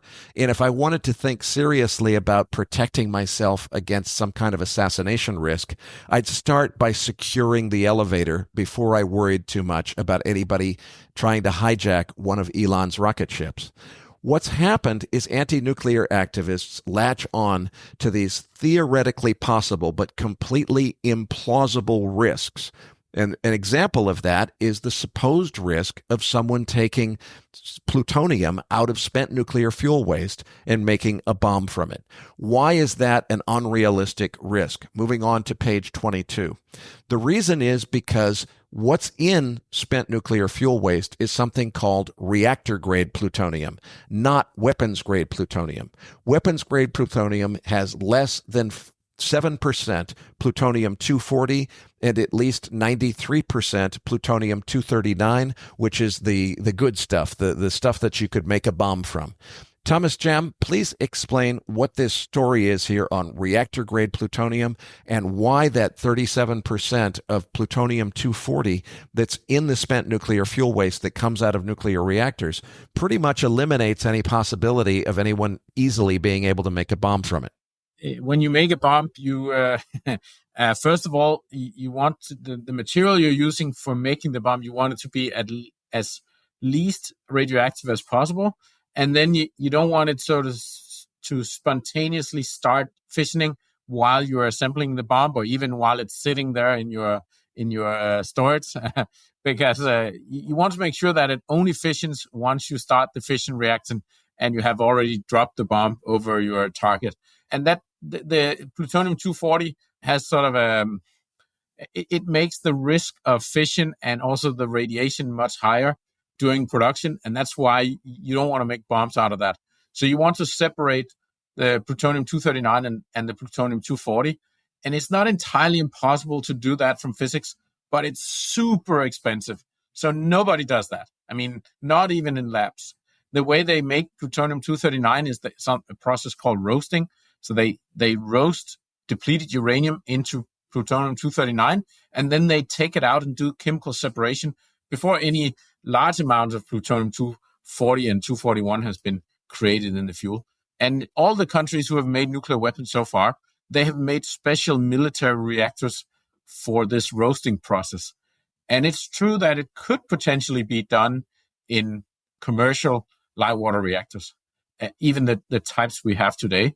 And then if you did it there, you would have to do this chemical process of separation in order to get your bomb fuel. But when we run civil nuclear reactors, we run them for a long time, maybe 2 or 3 years. The fuel is inside the reactor. The solid fuel rods are inside the reactor for 2 or 3 years. And this means that a lot of plutonium-240 and 241 has been created in the fuel. And that means that you would never try to use that for nuclear bombs because it's way too expensive to use that. You would use another reactor. But it's true that it's not you cannot say that it's entirely impossible. Well, it's exactly like someone hijacking one of Elon's rocket ships for the purpose of trying to parajump from space onto the roof of my building. You can't say it's impossible, and that's the reason the anti-nuclear activists latch onto it. But what you can say is that nobody in their right mind would do that because it's not an effective way to get your hands on weapons-grade plutonium. It doesn't give you weapons-grade plutonium, and there's other, much easier ways that you could get your hands on plutonium if your goal was to make a bomb. Let's move on now to page 23. And here's the question I want you to ask yourself, listeners. What's better? Is it better to leave the plutonium, that's plutonium-239 and plutonium-240, it's all mixed together, you can't make a bomb from it, it's in spent nuclear fuel waste, and it's stacked up, as you see in the picture on the left, in these dry casks at nuclear power plants all around the world. That means somebody could go and steal it if they wanted to. I'm not sure why they would do that. There's really not much you could do from it. The alternative would be to change the rules and make it possible to recycle all of that spent nuclear fuel waste so that it's not causing the public annoyance and the upset attitude of the public who doesn't really understand what's in it. You could solve that problem and get rid of the nuclear fuel waste by burning it as kindling to start Thomas Jam's reactors or any other company's molten salt reactors that run on thorium and require a Kickstarter fuel. When you do that, you're burning the plutonium up. There's no way to make a bomb out of plutonium that doesn't exist anymore. So which one is safer? I contend the picture on the right is much safer. But we're not allowed to do that today because the U.S. government has adopted laws in 1954 that current U.S. government officials don't even understand, and nobody has any motivation to repeal. So again, if Elon and Vivek are listening, start with Section 123. That's what we need to reform. I want to move on now to a series of slides that I used in another presentation recently for the Stanford Alumni Association. I want to run through these really quickly to allow Thomas Jam most of the remaining time to talk about how his reactor works. So briefly, moving on to page 24, let's talk about the challenges of scaling nuclear energy, not just to make it a little bit bigger, but to fully replace fossil fuels. Well, moving on to page 25, the Triple Nuclear Initiative is the first step in that direction. That's based on conventional nuclear technology. They want to build another 742 gigawatts of electric generation capacity by 2050. That's going to cost somewhere between $4 and $11 trillion of capex. I want you to remember that number, $4 to $11 trillion of capex to triple nuclear energy, because I'm going to come back to that figure in just a couple of minutes. It's going to take 5 to 10 years to build each one of those power plants. Will end up solving about 11% of the overall problem, not really solving the whole problem. What happens to uranium demand under that scenario? Moving on to page 26. Well, it goes up to about 250,000 metric tons by 2050. A lot of people think that's too ambitious. It's going to be hard to ramp uranium supply up that much. I think it is possible, especially if we can get seawater recovery working, which is an experimental technology that's not yet been proven but is very promising. What happens, though, if you're going to triple nuclear energy is you're also going to triple nuclear waste. Moving on to page 27, you see that spent nuclear fuel waste in storage goes up to 750,000 metric tons by 2050 in the triple nuclear scenario. That sounds a little bit scary. Don't worry too much because I have a plan for what we're going to do with it. Moving on to slide 28, if you were to try to replace all of the energy that we get from fossil fuels today, that requires a 24x on nuclear, about $135 trillion of capex if it costs as much as the Vogtle reactors in Georgia cost. That's more than the money supply of the entire world, so obviously that's not possible. But hypothetically, if it were possible, what would it do to uranium demand? It would push us all the way up to 1.8 million metric tons per year. That's just not possible. You can't solve this problem with conventional nuclear technology. If you could, moving on to page 30, look at what happens to spent nuclear fuel waste. Almost 3 million metric tons by 2050. The public is never going to allow that, even if you educate them on why it's not as dangerous as they think it is. Nobody's going to stand for 3 million metric tons of nuclear waste. Page 31, Clearly, we need a completely different approach. I propose that that approach should be to use thorium molten salt reactors as the iPhone reactor, the workhorse reactor of energy transition. Thomas Jam's company won't be the only one to play in this space, but I think they're doing the most pioneering work, and that's why I focus on their product when I talk about this in the presentations that I give. Moving on to page 32, we need to adopt thorium as our primary source of energy going forward. 33, here's my plan for energy transition in 3 steps. Step number 1, embrace this triple nuclear initiative. It's a good idea. Yeah, it's conventional nuclear technology, which is suboptimal in some ways, but it's technology that's here and now and available today that we can get started with. Yes, it's going to triple nuclear waste by 2050. That's okay with me. Why? Because step number 2 in my plan is to reprocess every single bit of nuclear waste that exists on the entire planet. Doing that would produce about 2,500 metric tons of plutonium. That's enough kindling to kickstart the first 12,500 thorium-fueled molten salt reactors, and we need a source for that kindling fuel in order to run those reactors. The triple nuclear will then provide enough additional nuclear waste to start another 1,100 or so, almost 1,200 further molten salt thorium reactors per year after that. Step number 3 in my plan is to fully replace all of the energy we get from fossil fuels today by building 1 reactor per hour. Thomas Jam's plan, when I first met him, he told me he wanted to create an assembly line that would build his waste burner nuclear reactors at a rate of 1 per day. And I thought, this guy's crazy. He wants to build 1 reactor per day. This industry has only built less than 500 of them in 70 years, and this guy wants to build 1 a day. He's got to be off by an order of magnitude. Well, he was off by an order of magnitude. It's just in the other direction from what I thought, because 1 reactor per day is not enough. You need to build 1 reactor per hour on fully robotic assembly and test lines, 24/7, 365 for 20 years straight, in order to build the 128,000 nuclear reactors at 100 megawatts thermal apiece that it would take to fully replace fossil fuels. The cost of doing that, the capex to do the whole thing, is somewhere between $4.5 and $7 trillion. Hey, wait a minute. What was the cost of tripling nuclear just a few minutes ago using conventional? Somewhere between 4 and 11 trillion. It's going to cost half as much to do a 24x on nuclear using Thomas Jam's technology as it would have cost to just triple nuclear using the conventional technology.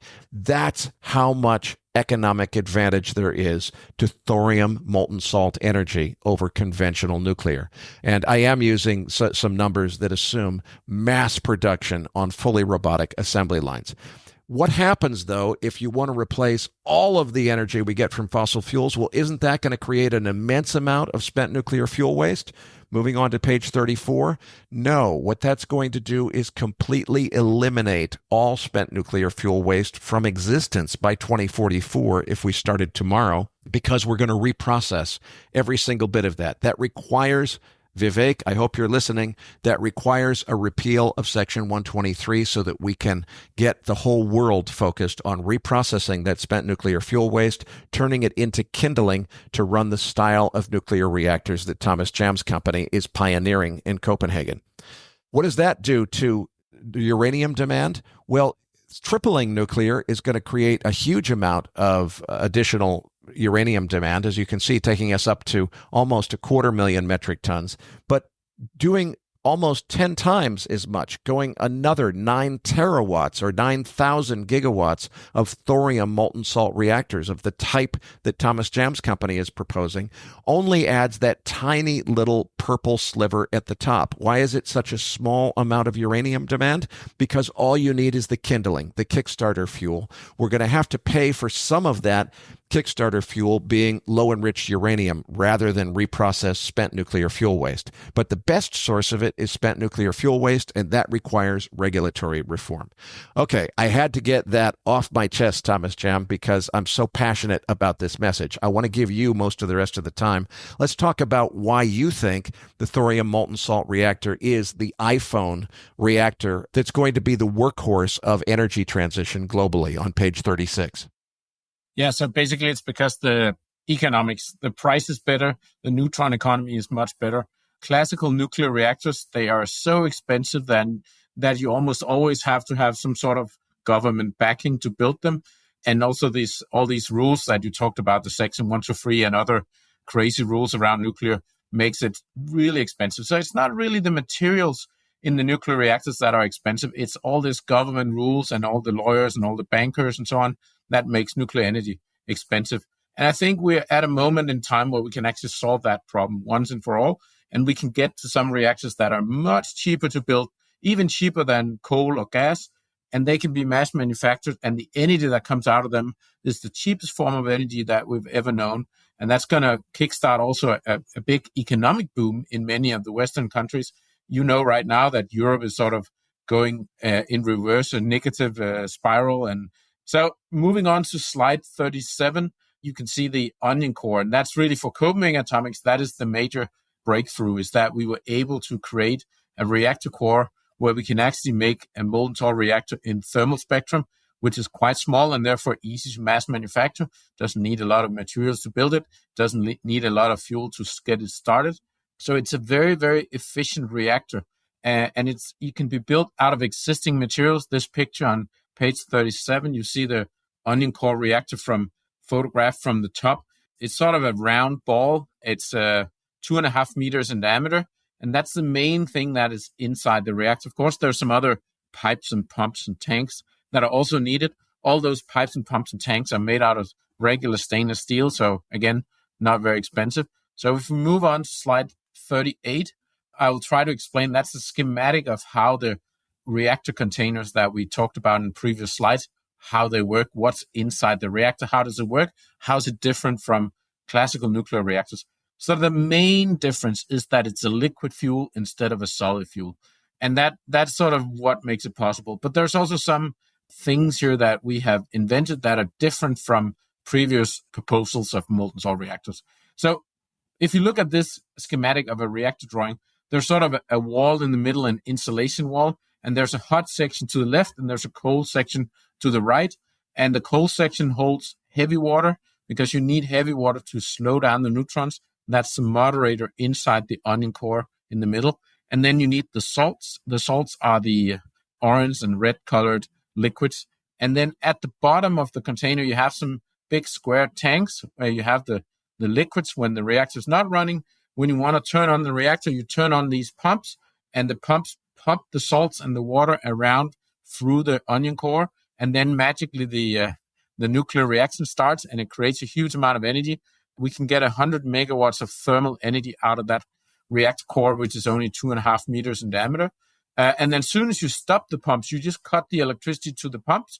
Then all those liquids will drain back into those tanks at the bottom where it's safe. It cannot create a nuclear reaction when it's in those tanks. So it's a very simple way to start and stop this reactor.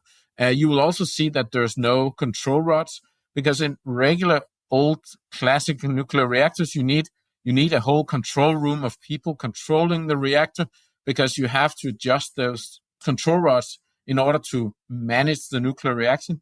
But in molten salt reactors, it's different.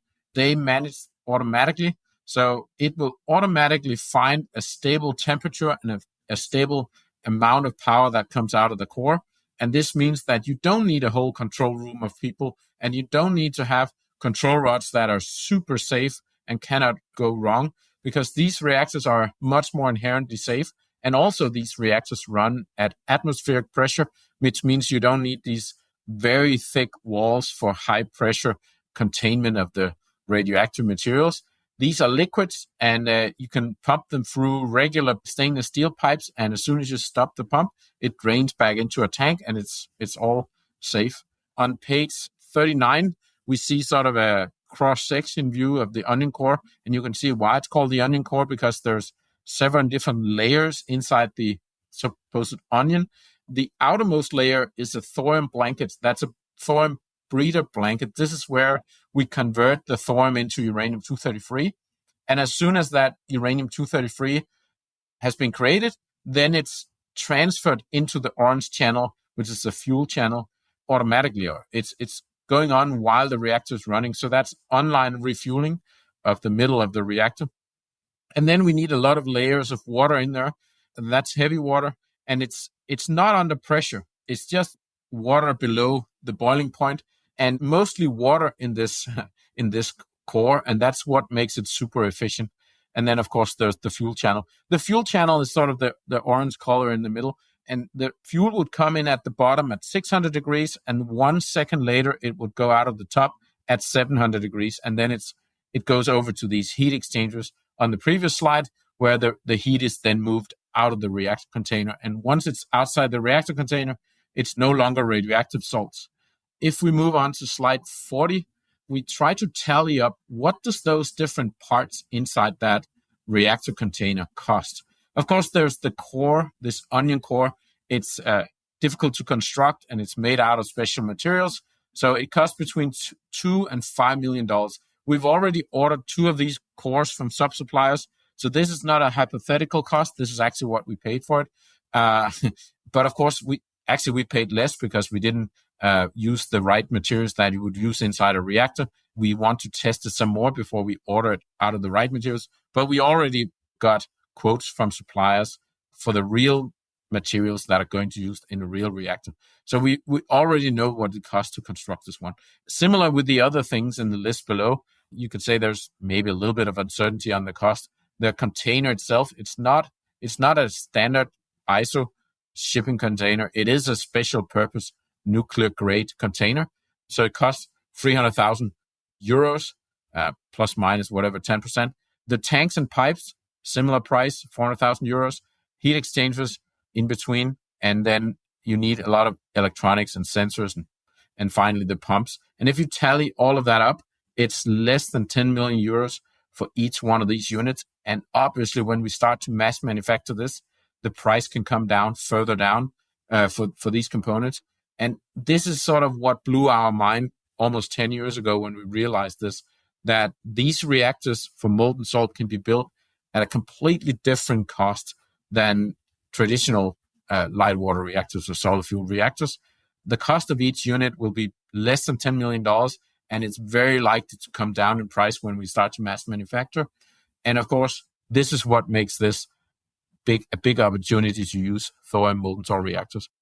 And I just want to add for our listeners' benefit that when I did my costing and came up with a cost of somewhere between $4.5 and $7 trillion in order to completely replace every single watt of energy that we get from fossil fuels today, that was based on a 10 million euro unit cost. You're actually saying here it could be as low as 4 to 8, so it could be that my numbers are high in terms of what it's really going to cost to replace every single watt of energy that we get from fossil fuels while simultaneously eliminating every single bit of spent nuclear fuel waste from existence on planet Earth, if we can just get the government out of the way to allow that to happen. I want to move on now and kind of change gears here to slide 41. Copenhagen Atomics is currently in the middle of an active capital raise. They're raising another $50 million of investment capital to keep developing this technology. As I've said before, I want, in the interest of full disclosure, for everyone to know that I am a angel investor in this company. I first invested in this company in the previous investment round. I've added to my position in the current investment round. I really want to emphasize, though, although I do need to say that for the sake of regulatory compliance, the reason that I'm excited to help the company to raise more capital is not because of my vested interest in the company's success, although I certainly do have that. It's because I couldn't be more passionate about this being the right technology to solve energy transition for the whole planet. So they are involved in a capital raise. Longtime listeners know we normally give our guests 2 or 3 minutes at the end of each podcast to kind of pitch their wares and talk about what business they're in. I'm going to extend that for the sake of this holiday special beneficial and give Thomas Jam a good solid 10 or 12 minutes to give the investor pitch for the capital raise. So Thomas Jam, the floor is yours. Yeah, so if we move on to slide 42, the long-term goal of Copenhagen Atomics is to mass manufacture these reactors in a gigafactory, just like we talked about previously. And where we want to start is assembly line that can make one reactor every day. Certainly, we want to get the price down and, of course, the volume up over the years. And if we look at slide 43, we looked at how is the total energy of the world going to develop.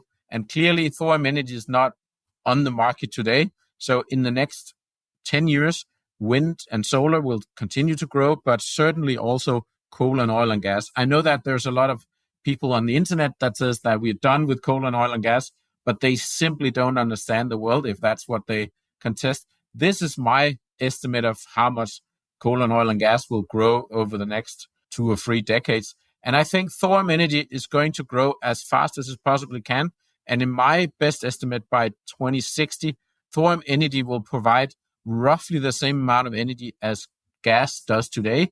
So it's a $1.5 trillion market by 2060. This is my estimate. And of course, it can go faster or slower, but it's clear when we introduce new technologies, you can look at the past of energy technologies. It takes a number of decades before things really catch on and start to get big. I've also said many times that I think by the year 2100, more than half of all energy in the entire world will come from thorium.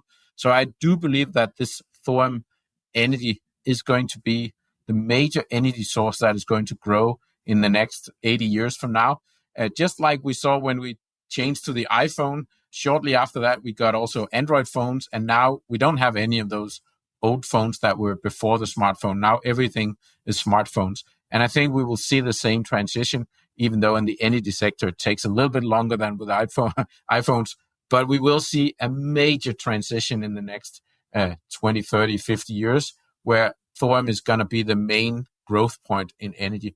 So in Copenhagen Atomics, if we move to slide 44, we've already built 2 of these prototype reactors here in Copenhagen that we are testing. So it's not fantasy. It's actually something that is being built and tested currently. And we're currently building the 3rd reactor for testing here. It also shows there's no other startup company anywhere in the world that has already built or almost built 3 test reactors in full size. So that tells you that this technology is much lower cost than traditional energy. Slide 45, we already talked about that earlier today, so I'll skip over that. But it basically shows you it's a game changer. Again, slide 46, we also talked about that earlier, so I'll move on. I want to say on slide 47 that when we put the very first reactors online, sort of the first of a kind reactor, it's going to take a little bit longer to build those units than 1 year for a gigawatt power plant. So maybe it'll take 2 years for the very first one. But it is going to be much faster than traditional nuclear reactors. And also the fuel cost, even though it's not the breeder reactor, the very first one is probably going to come online in 2029 or 2030. And that's not going to be a breeder reactor, but we are definitely pushing towards breeder reactor. So you can say, okay, maybe the first one has a slightly worse. Only 300 times better than conventional. Yeah, only 300 times better than the solid fuel reactors. And mind you that when people talk about small modular reactors or advanced reactors, they are all down in this, close to this circle called uranium in the lower right corner. So what is really going on here is that if we go to slide 48, Elon Musk coined it and he called it the idiot index, but there was actually people before him that called it something else. But I think I like this term, so I'm going to use that here. He says that the idiot index is how much you have to pay for the product versus how much the raw materials for that product cost. And you can see here that I predict that for classical nuclear reactors, the idiot index is around 100. So basically the materials cost is a tiny amount of it. The manufacturing and the lawyers and the bankers are the majority of the cost. And if you look at other industries, of course, Boeing and Airbus is also very expensive products. But if you go back to Tesla, they really try to get the price down. And Copenhagen Atomics is in the same. We also try to get the cost of nuclear energy way down. So that is our claim to fame, that we are we bring something new to the table. A little bit about this capital raise. What are we going to use the money for? Here you can see how much money also we spent in the past on different prototypes. And we are working towards running the first test reactor in 2027 in Switzerland. We talked about that a little bit in the previous episode of the podcast. And we need almost 200 million euros in order to get to the test reactor in 2027. But right now we are only raising the 50 million euros, which we need right now for making fuel and making our lithium-7 production. And you can sort of see here how much capital we're going to use in the different years. We already have enough runway for the next 12 months, but of course we need to extend that. We also need to scale up our team. I will jump past the slides 50 and 51 because we already talked about those. And we also talked about the test reactor in Switzerland on slide 52. You have a deal already where you're going to test this reactor. This is a picture of the facility where it's going to be tested? So we are based in Europe right now, and one of the best national labs in Europe for testing nuclear technologies is called PSI, or Paul Scherrer Institute. It's located in Switzerland, close to Zurich. And this is where we've made a deal with that national lab to test our reactor in 2027. So we're already going through the approval process right now, where we're planning to build a new building to host that test, and also going through all the reactor approvals. And so the plan is to build the reactor in Copenhagen. If we move to slide 53, we will build the reactor in Copenhagen, and we will test it without a fission chain reaction here in Copenhagen. So basically heat it up with electricity and make sure that everything works. We will make the fuel salt here in Copenhagen as well. Then we will put all of it on trucks, drive it down to Switzerland, install it in their building and test it. And then once the test has completed, we will drive it back to Copenhagen again. So I think one thing here is to show that this technology actually works. I think we've already done a huge amount of work in simulating this. So we are fairly sure that it works. But of course, we still need to show it in the real world. But another first is also that normally you build nuclear reactors on site and they are never moved. But in doing this test in Switzerland and moving the reactor on truck down there, we actually also show to the nuclear industry that we can now move these reactors around. We can build them in one factory, move it around, set it up fairly quickly.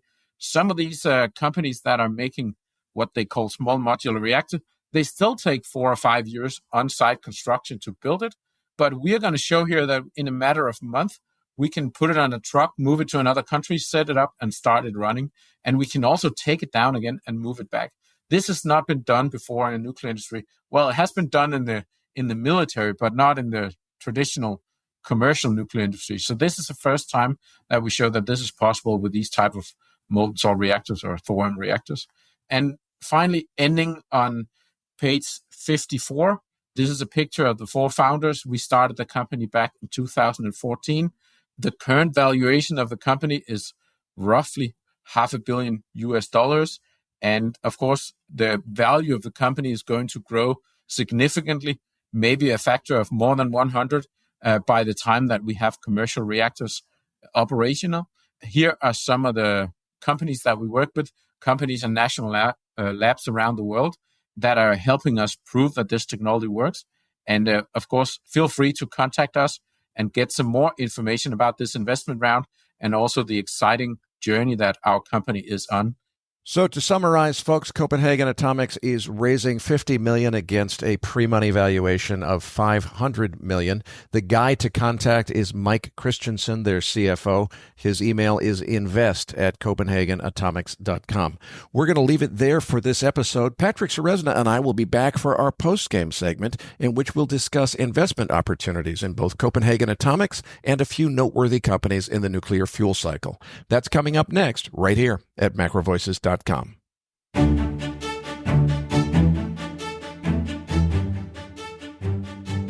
Now, back to your hosts, Eric Townsend and Patrick Ceresna.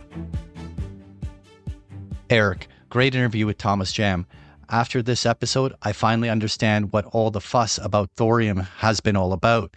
I definitely want to get your take on Copenhagen Atomics and your thoughts as an angel investor in that company. But let's start with the publicly listed investments relating to nuclear fuels. Conversion and enrichment of uranium are going to be a major bottleneck in the nuclear fuel cycle in coming years. The big players like Cameco, that's ticker CCJ, are likely to benefit from higher conversion and enrichment prices, but there aren't many pure plays in this sector. One pure play that I own in my own portfolio and which I particularly like is Silex, that's ticker SLX on the Australian Stock Exchange. Silex and its founder, Dr. Michael Goldsworthy, are the principal inventors of the current generation of laser enrichment technology. That technology replaces centrifuges for enriching uranium in order to make enriched nuclear reactor fuel. And through a joint venture with Cameco, Silex is currently building the world's first large-scale commercial laser enrichment facility, which will enrich depleted uranium tailings left over from prior enrichment cycles. That stock has done incredibly well recently. It feels a little bit frothy here at over $6 as we're pre-recording this episode in early December, but I think it's a strong buy on a pullback below $5. Hopefully, this episode made clear why reprocessing of spent nuclear fuel waste should be a major growth sector if we can just get governments to reform their policies. The unquestioned leader in that space is going to be French company Orano, which does almost all of the commercial spent nuclear fuel waste reprocessing that occurs today. But Orano is still a private company. Now, they do have some publicly listed bond offerings, but I don't see those as an effective investment play on future growth of nuclear waste reprocessing. In my opinion, what's needed is first to get the regulatory reform that's necessary to greenlight the growth of this sector. Then I would hope that someone could organize a new venture to license Orano's technology and figure out how to deploy it very much at scale and all over the world.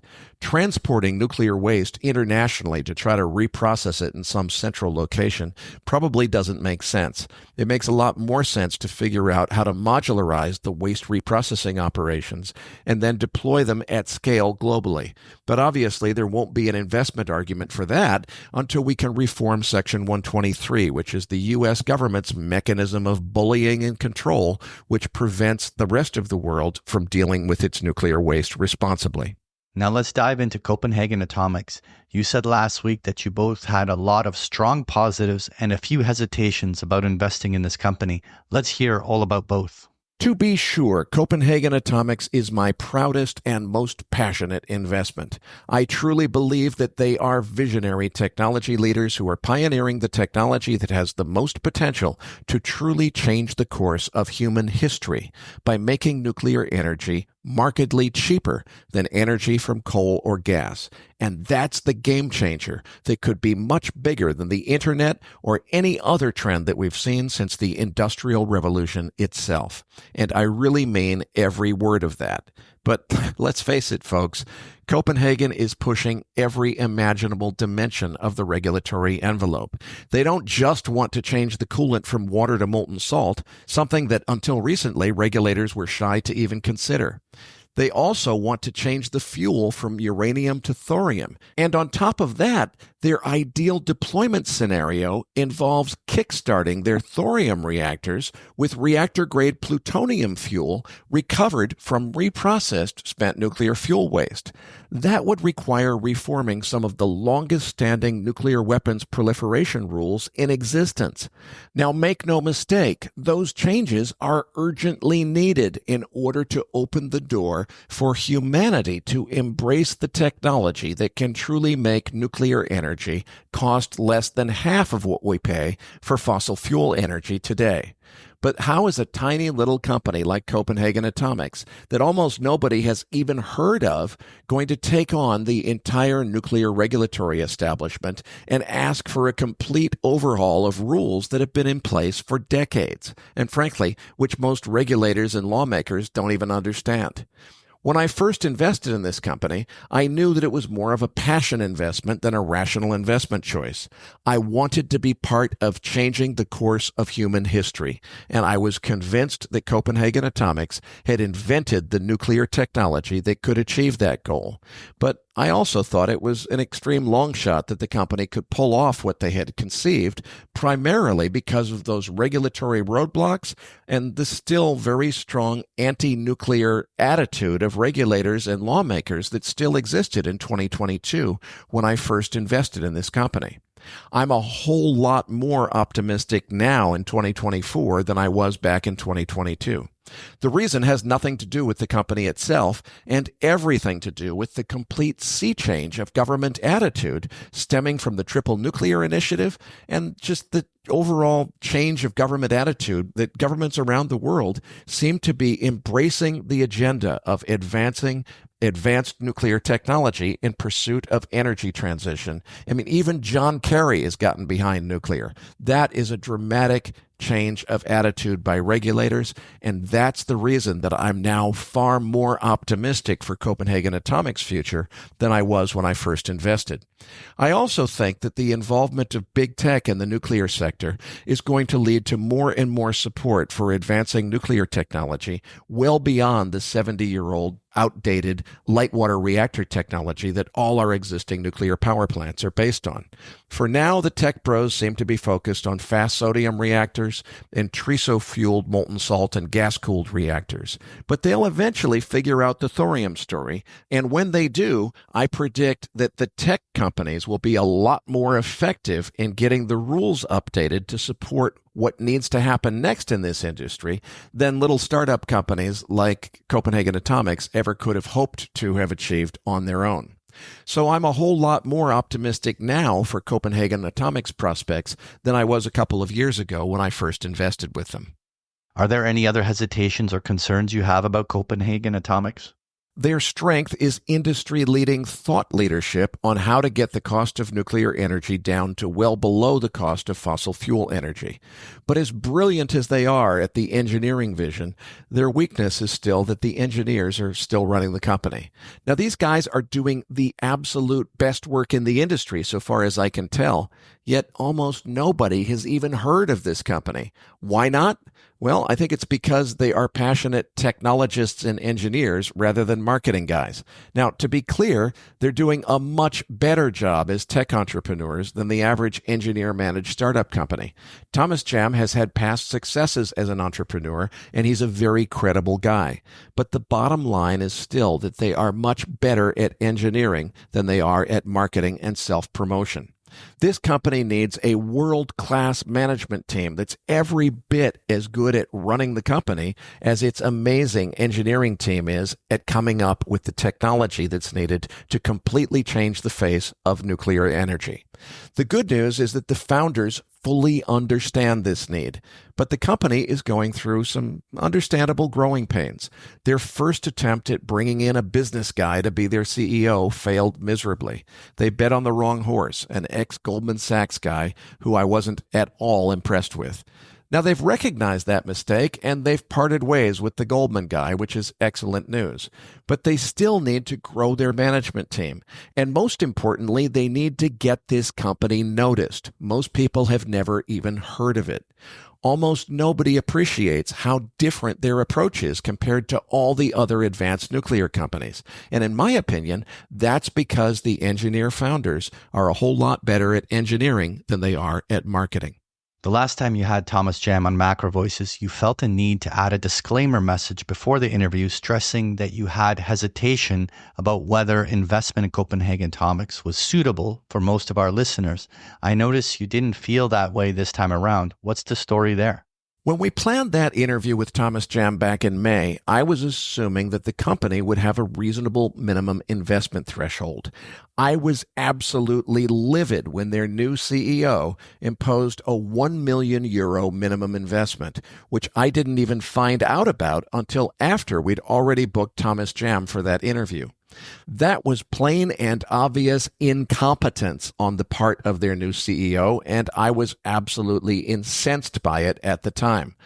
This is an early-stage company with plenty of regulatory risk still ahead of it before its plans can be realized, and imposing a minimum investment threshold, which effectively prices most high-net-worth individuals and small family offices out of the investment, was just plain stupid.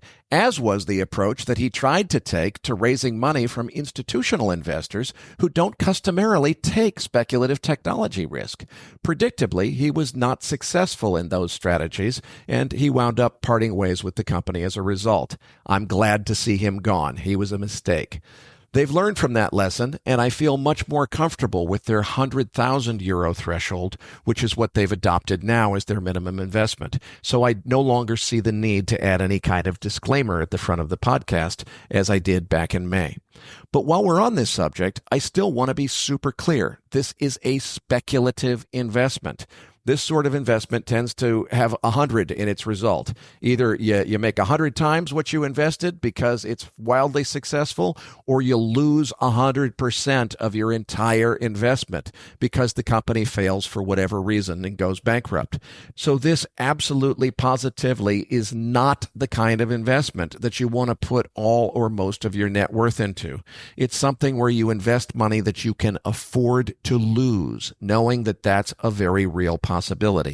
At €100,000, it's a reasonable investment risk for experienced, accredited investors who have at least several million euros of net worth, and we have plenty of those guys in our audience, so I didn't feel the need for the disclaimer this time around. You first invested in Copenhagen Atomics in 2022. Are you planning to add to that investment in this current round? I already did back in early December. And between my initial investment in the prior round and my follow-on investment in the current round, I'm now holding 15,300 B shares, which is a considerable investment. But I feel obliged to emphasize that my passion for being part of something that could literally change the course of human history is what's motivated this investment for me. Now, I do believe, I'm actually a lot more optimistic now than I was when I first invested. I do believe it's going to be wildly profitable if the company can get past the regulatory hurdles that it has to overcome before it's allowed to commercialize thorium-fueled nuclear reactors. But I also know that losing 100% of my investment is still a very real possibility if government bureaucracy gets in the way. The good news is that government attitudes are changing, and they're changing rapidly. And I'm more and more optimistic for the company's future, much more so now than I was back in 2022 when I first invested. But if you want to make a quick buck on the nuclear renaissance, the way to do that is just to buy uranium mining shares. Copenhagen Atomics is a much longer time horizon investment, and it will be illiquid for several more years to come. Based on your own comments, this investment still doesn't make sense at the €100,000 minimum investment threshold for anyone with less than several million euros of net worth. That would seem to rule out accredited investors who are just over the 1 million net worth threshold to qualify as accredited. And frankly, that's a big part of our audience. Is there any room for the company to be more flexible to accommodate those investors? Yes, but not by direct investment. There's a small secondary market for shares in Copenhagen Atomics, and the company has done what it can to facilitate introducing the interested buyers and sellers to one another. You still have to be accredited if you're in the U.S. or meet the similar professional client rules if you're European. But then you can buy shares directly from other investors in any quantity. If you're interested in that secondary market, email the company at invest@copenhagenatomics.com and let them know what you're interested in, and please be patient if it takes them a few days to respond. They'll do their best to introduce buyers and sellers, but look, obviously they're not stockbrokers. They're in the nuclear reactor business, so they need to stay focused on the business that they're actually in. But they'll do their best to introduce interested buyers and sellers of the company's shares in a secondary market. Okay, I think that covers it. And that's a wrap for the 2024 Holiday Special Series. We'll be back with our regular podcast format next Thursday, January 9th, 2025. Until then, we wish all our listeners a safe and happy holiday weekend.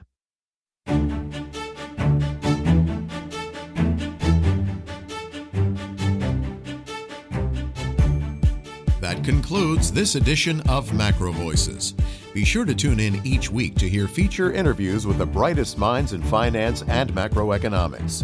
MacroVoices is made possible by sponsorship from BigPictureTrading.com, the Internet's premier source of online education for traders. Please visit BigPictureTrading.com for more information. Please register your free account at MacroVoices.com. Once registered, you'll receive our free weekly Research Roundup email containing links to supporting documents from our featured guests and the very best free financial content our volunteer research team could find on the internet each week. You'll also gain access to our free listener discussion forums and research library.